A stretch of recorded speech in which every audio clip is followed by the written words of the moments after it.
This show is brought to you by Safety FM.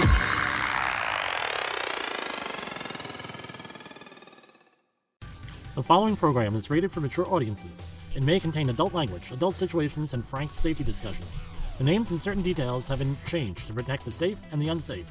But believe me, every item in here is true. With a lot of workplaces reinstituting the full-blown COVID-19 protocols, no doubt there will be confrontations, intimidation, and snide remarks thrown at people enforcing these protocols. Seeing the other person's point of view, today on Safety Wars. I've said repeatedly over the last 18 months that we as safety professionals should have seen all the controversy with enforcing COVID-19 protocols coming. We should have been the ones out front on this issue. Is it any surprise we can't even get a lot of our organizations to follow normal stuff like hard hats, safety glasses, or appropriate gloves? There are some videos going around on social media of a pipeline repair job where people are in supplied air and their supervisors literally standing next to them have no respiratory protection. I wish I could say this was an isolated incident, but spending over 4 years in Level B at hazardous waste sites has taught me otherwise. What can we do to try to manage and diffuse these situations? To have a better understanding with COVID protocols? As a safety person or other person in charge, you need to try to understand all the thinking behind everything. Remember, this is not The Charge of the Light Brigade by Alfred Lloyd Tennyson. You remember that poem from high school? Forward, the Light Brigade. Was there a man dismayed? Not though the soldier knew someone had blundered. Theirs is not to make reply, theirs not to reason why, theirs but to do and die. Into the valley of death rode the 600. That's only a section of the poem. It was written about the Battle of Balaclava and the Crimean War, where someone did not question orders and sent a lot of people to their death. So, if you're not understanding why your management is making the decisions they are, ask in a professional manner. Ask for enlightenment. Ask because you are going to be asked when you enforce the rules and enforce the protocols. You might be surprised. They might tell you so you can understand, but if you don't ask, you'll never know. Also, by asking them, they might change their mind and cause them to reevaluate what they're doing.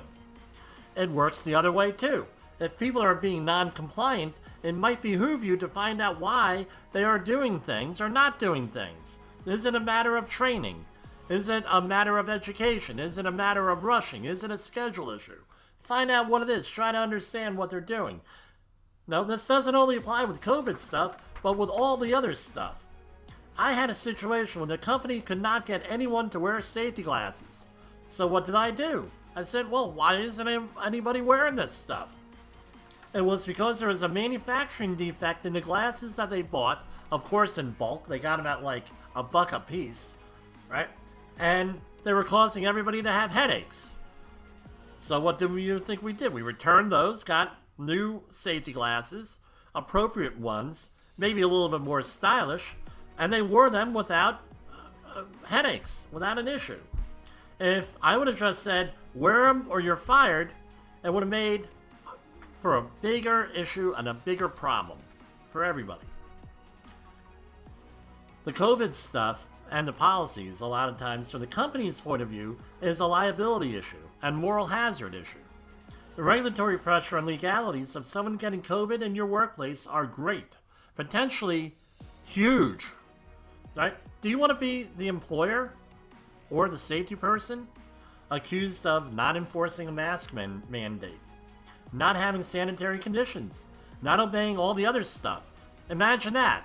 A regulator comes out, or a contact tracer, or someone else comes out, and you get an employee say, hell, they don't even enforce a mask mandate. What the hell do you expect? We don't have temperature checks here. All that paperwork they came out with, they don't enforce it. Now all of a sudden, if OSHA gets involved, you're dealing with a willful violation. Or if an attorney gets involved, now you have other issues going on. Plus, let's not forget the human impacts. You're impacting a life. People are getting sick, maybe taking this home. The whole 9 yards, and that's what we're trying to prevent here.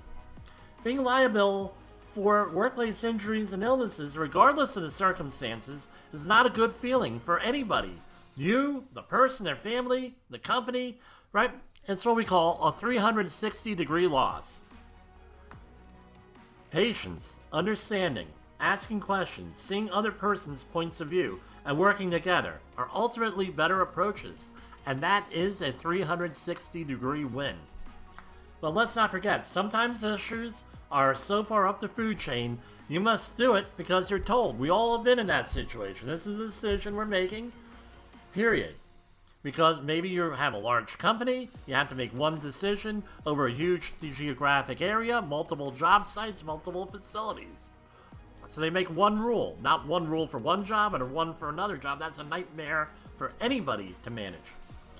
If you're honest with people, your job gets infinitely easier to manage. For Safety Wars, this is Jim Polzel. The views and opinions expressed on this podcast are those of the host and its guest and do not necessarily reflect the official policy or position of the company. Examples of analysis discussed within this podcast are only examples. They should not be utilized in the real world as the only solution available, as they are based only on very limited and dated open source information. Assumptions made within this analysis are not reflective of the position of the company.